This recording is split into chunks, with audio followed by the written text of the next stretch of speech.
So I'm genuinely curious if I'm just being suppressed by YouTube from talking about this topic or what the deal is. But you know what? We're not going to let up. We're not going to stop talking about it. I think this is worth covering because every time we talk about it, some new piece of information gets dug up and another layer of the onion gets peeled back. So we're going to keep at it regardless of views dropping or videos getting suppressed.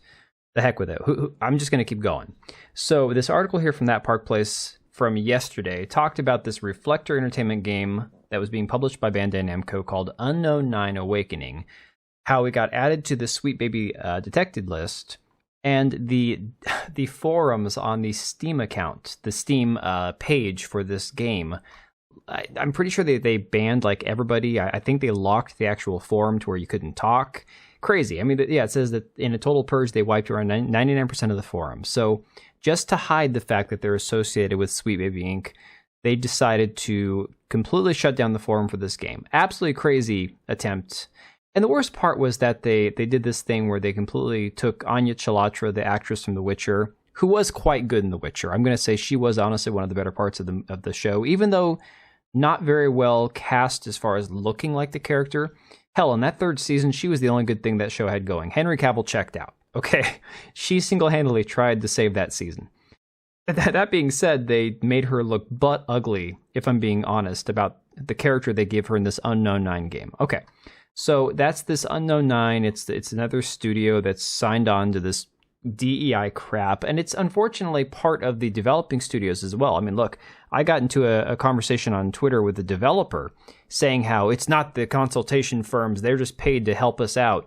So basically what it comes down to is from the corporate level on down, the developers themselves have bought into this crap. Not all of them, probably not most of them, but specific developers and specific companies are on board with the ESG, DEI agenda, and they then go and work with these consultants, and it's like one gigantic infectious disease. All right, so now today we have Kabrutus tweeting out that there's another game that he was hesitant to add to the list of the DEI Sweet Baby associated games.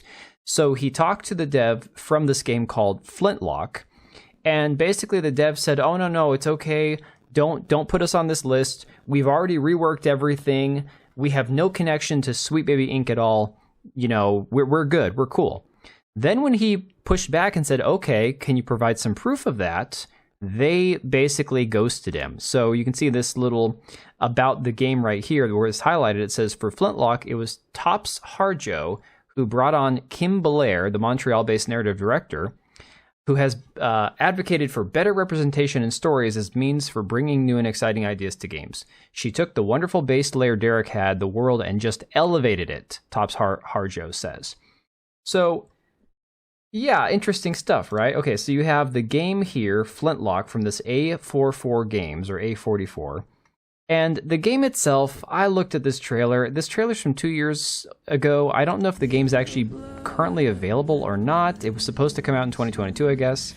For me personally, the trailer alone would not make me want to play it. Some crappy-looking zombie runs over, and some wolf floating thing tries like sucking its soul out, and they focus on this flintlock pistol for like forever. And of course you have the ethnically diverse protagonist. It doesn't look interesting. I don't understand the desire or what the point of the game is. Like, tell us what the game is about in the trailer. No, it's some chick with a flintlock pistol. That's cool, I guess. Okay.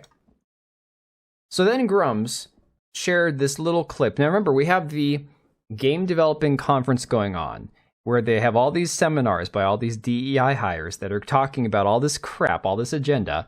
And he shared that the COO of A44 is doing a talk about DEI at the conference. And that's this person here, Audria Tops Harjo, okay?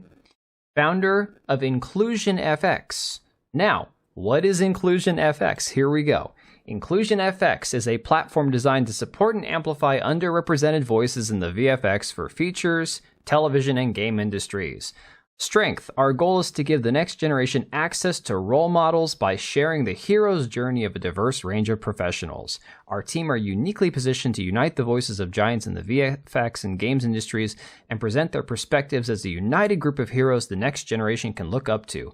This will be achieved by broadcasting an ongoing series of panels that anyone can access. In panels, every 3 months, we invite individuals from traditionally underrepresented backgrounds from all aspects of visual effects, animation, and game development to impart their wisdom, survival skills, and hero's journey via the IFX online channels. So the founder here, Adria Tops-Harjo, is a versatile force in the entertainment industry, contributing her talents to prestigious projects from visual effects to directing and producing. With a prolific career spanning 3 decades, she's also a champion of inclusivity, founding Inclusion FX to amplify underrepresented voices in VFX, television, and game development. All right, great, wonderful. You go to their YouTube channel.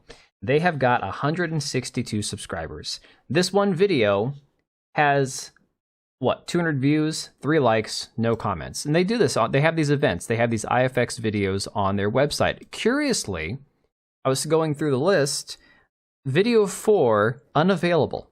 Curious what might have been on that. But you can even see here in some of these clips, she introduces herself right here. I'll play that. Good morning, good afternoon, good evening, everybody. Hopefully it's loud enough. Adria Tops-Harjo, and I am the COO of A44 Games here in Wellington, New Zealand, and also the founder of IFX. Ironically, in New Zealand, we've talked about this a lot, about Australia, New Zealand, Canada, the US, the UK being some of the countries that have it the worst as far as like the wokeness. And today we're going to focus on virtual production. We have an esteemed guest. I hope you had a chance to check out their featurettes this coming past week. So we have Charles and Laure and Elton, John, Jennifer, and Ayo, right? Ayo.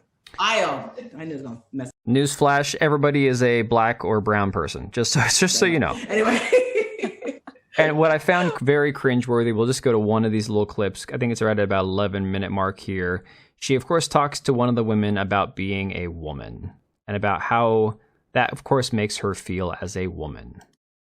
First unit work. Had you experienced any, because you're so specialized, was there any barrier for you? Were you listened to? Did you have to prove yourself? Did you feel that in those spaces that you had to do 110 or 20% more just to be heard? Or do you think because you're so incredible, you're like, let her have it? That's a funny question. Because as a person of color as well as a female, I was definitely in a role that was unique for the kind of person I am, I guess you'd say. Like, I remember being on set and people saw me maybe at lunch and saying, "Oh, are you in hair and makeup? Are you in production? Are you in the office?" I'm like, "Oh no, I'm running the mocap system in the trenches." It's kind of like there's always that reaction. Oh, wow. Like, I love that she assumes that it's about her race more than anything else. And there's a few of these. There's a guy right here after her that talks about how, people always thought I was the security guard. Dude, nobody thought you were a security guard. You look like you're like 5'4" and 110 pounds. But again, every bit of it is just the race grifting crap. It is just people obsessing over race and inclusion and diversity. And again, we are just at the surface. Things keep popping up like this. This is absolutely bonkers that this is so embedded in gaming culture these days. Well, not even the culture, just in the development and the distribution and the messaging in these games. Let me know what you guys think about this. Please, if you can help out, share, like, subscribe. The videos are being massively suppressed. The last week, my views have been terrible compared to the 100,000 views I had 2 weeks ago. So any little bit helps. I appreciate everybody who's here, and I'll catch you guys later. And if you made it this far, thank you for watching the video. We do have 2 channels, one for daily uploads, the other one for more of my live streams and hot takes. Links to both are down below, as well as the ability to join as a channel member for as little as $3 a month, and that'll greatly help us out. Much appreciated.